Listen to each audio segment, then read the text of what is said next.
Hello guys, what's up? This is me Abhishek Thakur. Welcome to all of you in the new video of the Eco Shastra.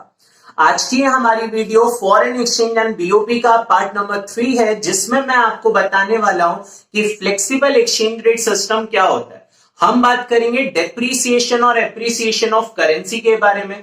मैं आपको बताऊंगा detail form में what is the meaning of the manage floating exchange rate system, और फिर हम बात करेंगे functions of foreign exchange market की, और at the end of the video मैं आपको डिफरेंस बिटवीन बताऊंगा फिक्स एंड फ्लेक्सिबल के बीच में और डेप्रिसिएशन और डिवैल्यूएशन के बीच में। सो लेट्स स्टार्ट विद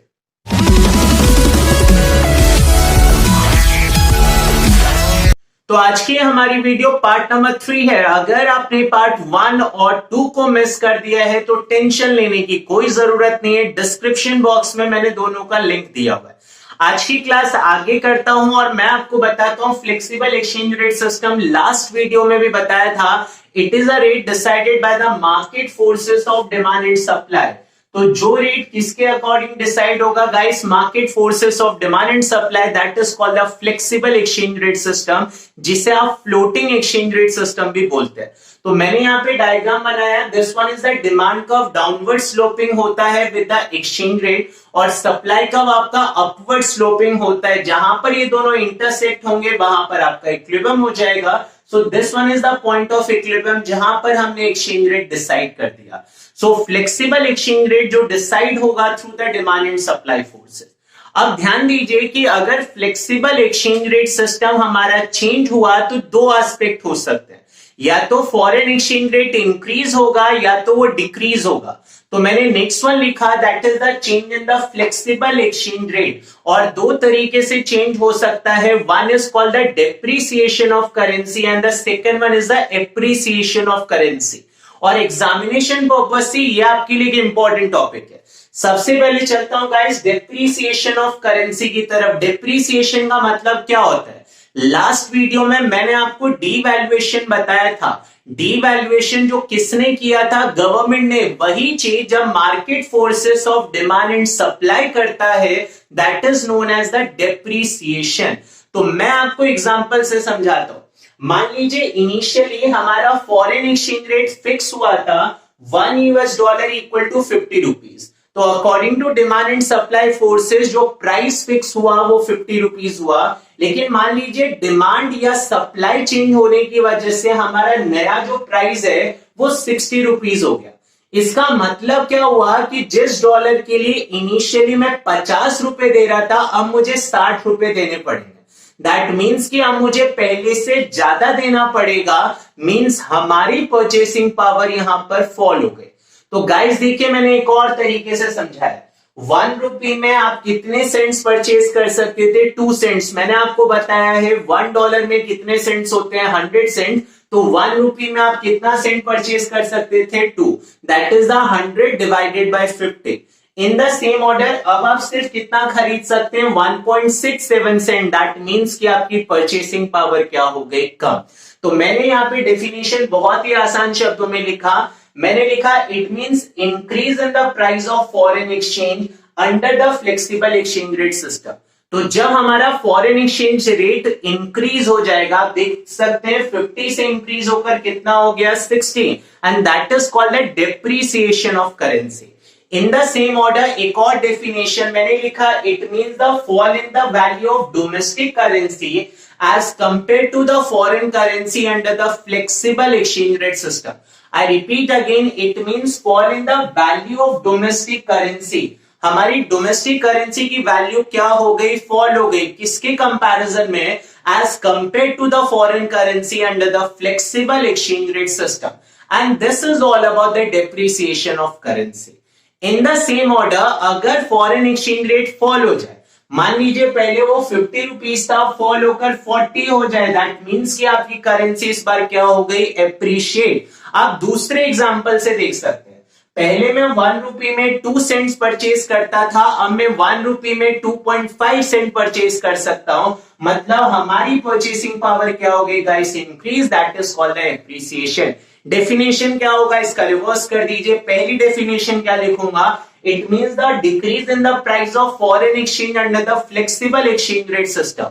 हमारा फॉरेन एक्सचेंज रेट डिक्रीज हो गया। इन द सेम ऑर्डर दूसरी डेफिनेशन आप क्या लिख सकते हैं, it means rise in the value of domestic currency as compared to the foreign currency under the flexible exchange rate system. I repeat again, it means rise in the value of domestic currency as compared to the foreign currency under the flexible exchange rate system.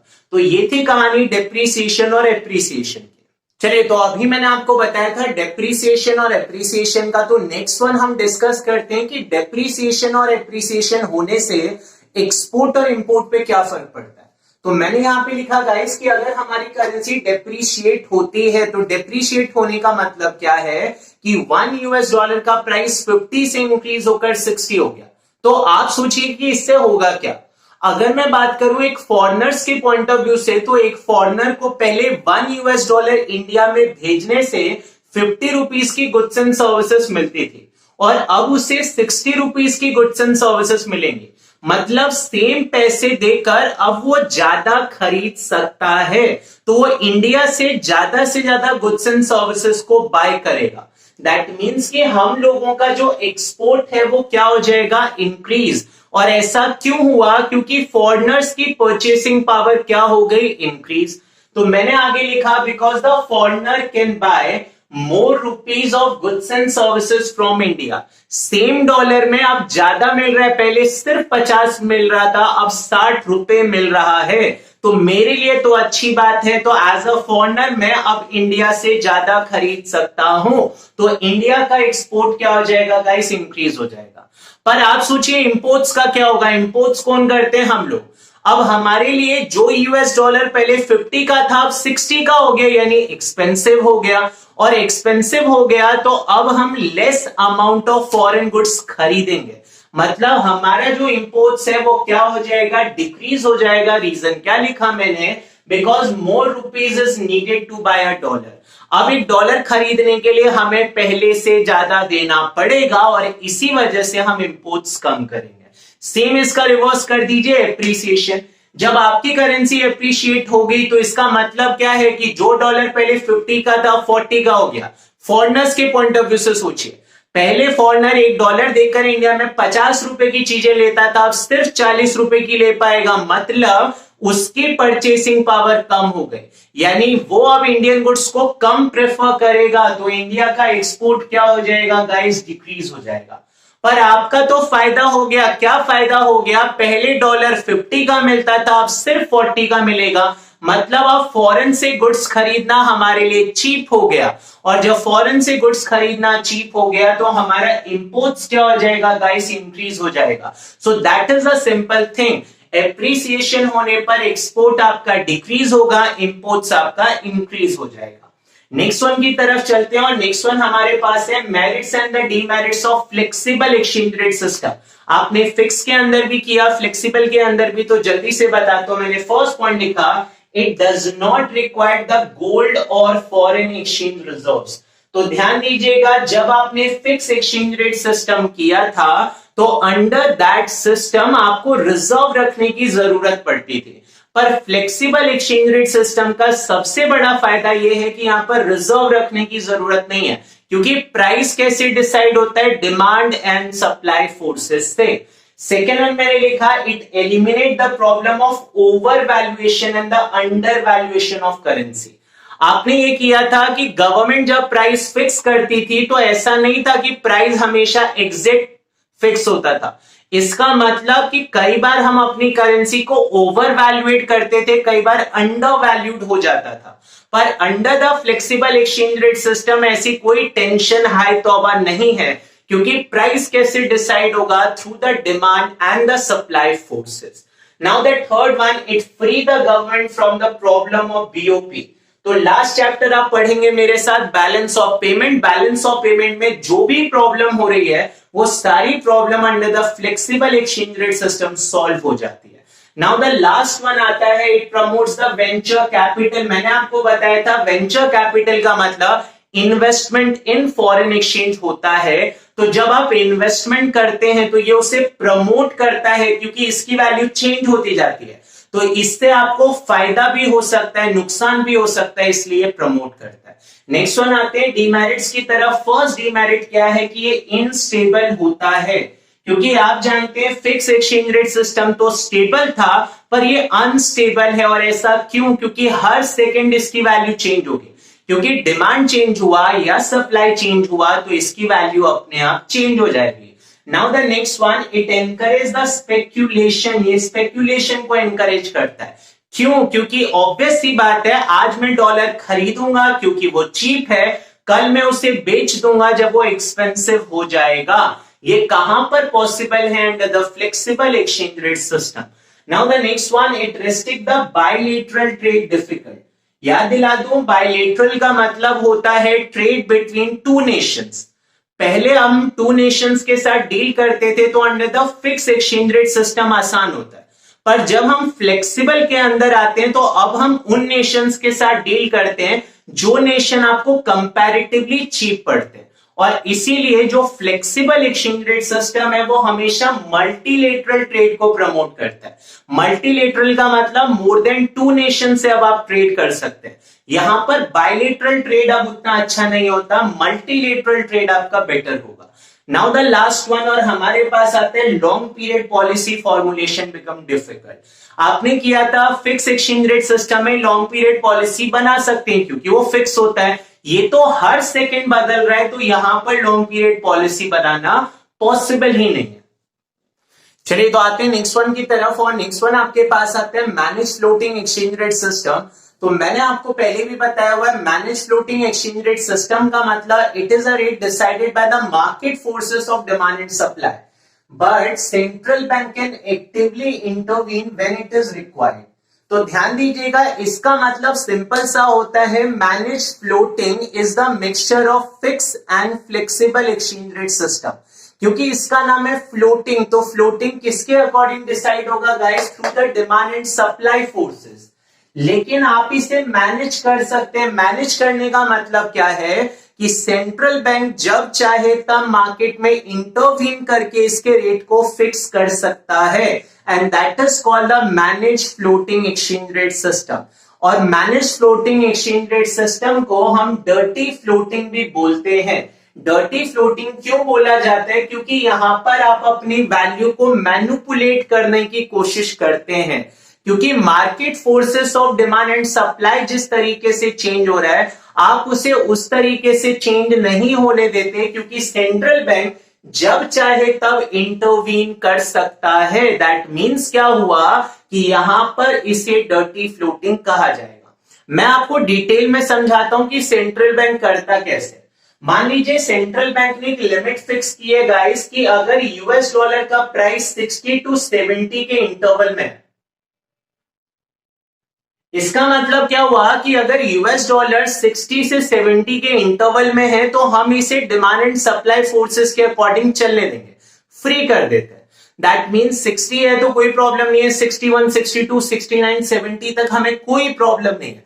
तो इस range में foreign exchange rate किसके according चलेगा? Through the demand and supply forces. लेकिन अगर इसके beyond foreign exchange rate चला गया, मान लीजिए 75 हो गया, तो सेंट्रल बैंक एक्शन लेगा और सेंट्रल बैंक कोशिश करेगा कि फिर से मैं फॉरेन एक्सचेंज का रेट कौन से इंटरवल में लेकर आ जाऊं, 60 to 70, and that is a manage floating.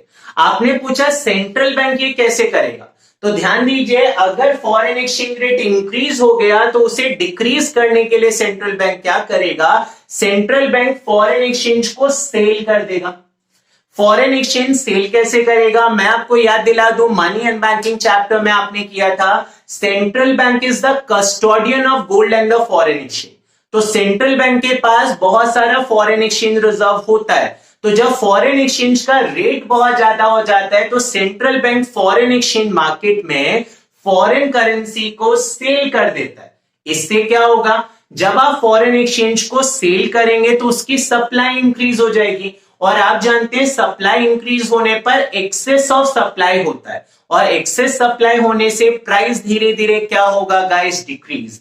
11th class price determination में आपने किया था, एक्सेस सप्लाई की वजह से हमेशा प्राइस क्या होता है, डिक्रीज।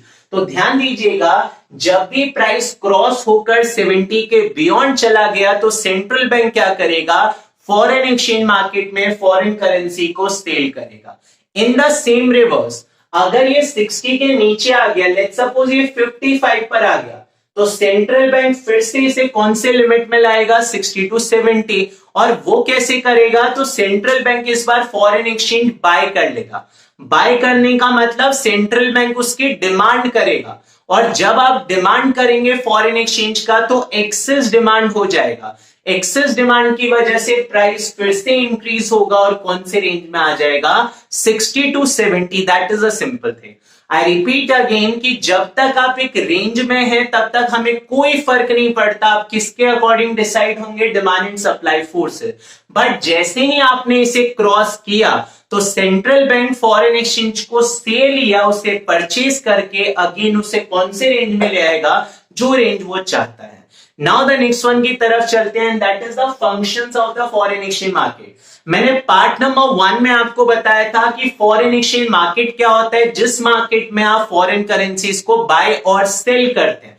तो ये क्या क्या फंक्शन परफॉर्म करता है, there are the 3 function. The first one is called the transfer function. Transfer का मतलब क्या है कि फॉरेन एक्सचेंज मार्केट की हेल्प से अब हम फॉरेन एक्सचेंज को या अपनी परचेसिंग पावर को एक कंट्री से दूसरी कंट्री में ट्रांसफर कर सकते हैं, that is called the transfer function.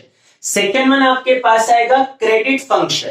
इसका मतलब कि फॉरेन एक्सचेंज मार्केट हमें एक और फैसिलिटी देता है कि हम बोरो कर सकते हैं, और याद रखिएगा हम फॉरेन करेंसी में बोरो कर सकते हैं जिससे फॉरेन ट्रेड करना आसान हो जाएगा। तीसरा और सबसे इंपॉर्टेंट है, that is called the hedging function. Hedging function जिसे मैं रिस्क मैनेजमेंट फंक्शन भी कह सकता हूं, पर ऐसा क्यों? देखिए, हेजिंग फंक्शन का मतलब क्या होता है, मैं आपको सिंपल वर्ड्स में समझाता हूं। मान लीजिए कि मुझे यूएस से एक मशीन परचेस करना है अपनी कंपनी के लिए, जिसका प्राइस हम मान लेते हैं $1,00,000 है, और आज $1 का प्राइस 70 रुपीज है। पर आज मेरे पास इतना पैसा नहीं है कि मैं वो मशीन परचेस करूं, तो मैं यूएस की फर्म के साथ 3 महीने बाद का एक डील साइन करता हूं, और उस डील में हम लोग क्या बात करते हैं कि मैं आपसे मशीन परचेज करूंगा, लेकिन किस प्राइस के अकॉर्डिंग परचेज करूंगा, आज के प्राइस के अकॉर्डिंग। आज का प्राइस कितना गाइस, 70 रुपीज। तो ट्रांजेक्शन कब करूंगा, 3 महीने बाद, लेकिन किस प्राइस पर, आज के प्राइस पर। आपने कहा सामने वाला क्यों एग्री होगा, तो ध्यान से सुनिए, मैं उससे कहता हूं कि अगर यूएस डॉलर का प्राइस 80 हो गया तो भी मैं आपको 70 ही पे करूंगा, लेकिन अगर यूएस डॉलर का प्राइस 60 हो गया फिर भी मैं आपको क्या पे करूंगा, 70। तो देखिए, बहुत ही सिंपल सा रूल है। मार्केट के बारे में ना आप जानते हैं ना मैं जानता हूं, तो इसलिए दोनों पार्टी से एक रिस्क में चलती हैं, क्योंकि फॉरेन एक्सचेंज रेट ज्यादा भी हो सकता है, कम भी हो सकता है।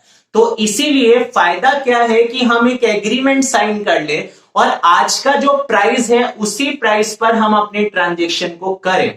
तो ये फैसिलिटी आपको कौन देता है, फॉरेन एक्सचेंज मार्केट, जिसे क्या बोला जाता है, हेजिंग फंक्शन। हेजिंग फंक्शन का मतलब रिस्क मैनेजमेंट, हम दोनों ने अपने रिस्क को मैनेज कर लिया। आई रिपीट अगेन गाइस, जब आप फ्यूचर में एक पर्टिकुलर डेट पर ट्रांजेक्शन करने वाले हैं, पर किस प्राइस के अकॉर्डिंग, आज के प्राइस के according, that is called a hedging function. तो मैंने यहां पे लिखा, foreign exchange market makes a contract to buy and the sell foreign exchange at an agreed rate against the another currency in advance। तो जहां पर आपने कॉन्ट्रैक्ट साइन कर लिया एडवांस में, इन शॉर्ट में मैं इसे बोल सकता हूं future transaction at current price. Transaction कब करने वाले हैं, फ्यूचर में, किस प्राइस पर करने वाले हैं, करंट प्राइस पर, and that is the foreign exchange market.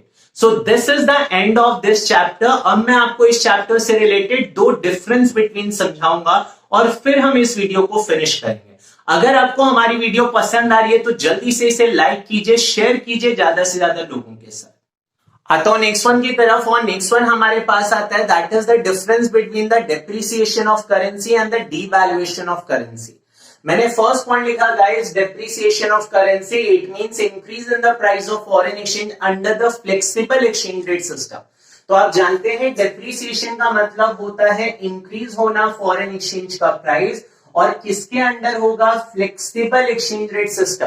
तो याद रखिएगा जो डेप्रिसिएशन का कॉन्सेप्ट है वो कौन से एक्सचेंज रेट सिस्टम से बिलोंग करता है, flexible exchange rate system. In the same order जो आपका डिवैल्यूएशन है उसका मतलब क्या होता है, it means increase in the price of foreign exchange under the fixed exchange rate system. तो यहां पर जो याद रखने वाली चीज है वो क्या, कि ये फिक्स एक्सचेंज रेट सिस्टम में होगा।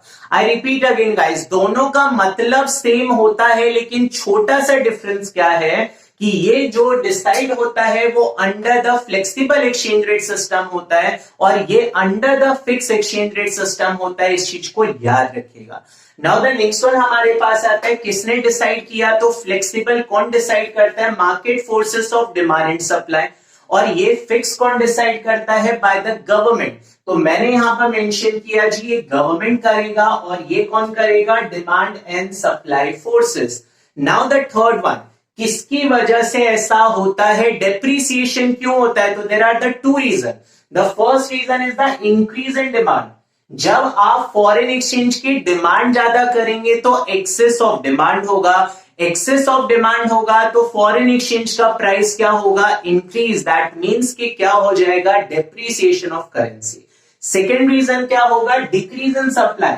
डिक्रीज इन सप्लाई का मतलब कि मार्केट में अगर फॉरेन एक्सचेंज की शॉर्टेज हो जाए तो उसका प्राइस क्या हो जाएगा गाइस, इंक्रीज। दैट मींस आपकी करेंसी क्या हो जाएगी, depreciate. So I repeat again, there are the two reasons for the depreciation of currency. The one is the increase in demand and the second one is the decrease in supply. In the same order, the next one आता है devaluation किसकी वजह से होता है, तो मैंने लिखा due to the BOP deficit। अगले चैप्टर में मैं आपको डिटेल में समझाऊंगा, अभी शॉर्ट में बताता हूं। BOP deficit एक ऐसी सिचुएशन होती है जब हमारी रिसीट हमारी पेमेंट से कम होती है। रिसीट का मतलब जो पैसा आएगा वो कम होगा as compare to the payment, और जब आपको पेमेंट करनी होती है तो ध्यान दीजिएगा, पेमेंट करने के लिए आप क्या करते हैं guys, demand of foreign exchange. तो ध्यान दीजिएगा, रिसीट कम है पेमेंट से, मतलब डिमांड ज्यादा करनी पड़ेगी, और डिमांड होगा तो क्या होगा, एक्सेस डिमांड। एक्सेस डिमांड होगा तो प्राइस क्या होगा, increase. That is called the devaluation. मैं फिर से समझा देता हूं। बीओपी डेफिसिट का मतलब रिसीट कम है, पेमेंट ज्यादा करनी है। पेमेंट कैसे करोगे फॉरेनर्स को, in terms of foreign exchange. तो पेमेंट करने के लिए क्या करना पड़ेगा, डिमांड करनी पड़ेगी, किसकी, फॉरेन एक्सचेंज की। ज्यादा डिमांड करेंगे तो मार्केट में क्या होगा, एक्सेस डिमांड। एक्सेस डिमांड होगा तो क्या होगा, devaluation of currency. Now the last one, और लास्ट वन आते हैं नेचर क्या होगा, तो ये नेचुरल होता है, अपने आप हो जाता है through the demand and supply force है। इसे करने की जरूरत नहीं है, ये अपने आप हो जाएगा। पर डिवैल्यूएशन ऑफ करेंसी आपको करना होता है, ये आर्टिफिशियल होता है क्योंकि गवर्नमेंट इसे करती है, तो ये हो जाता है और ये किया जाता है। इन दोनों में डिफरेंस है।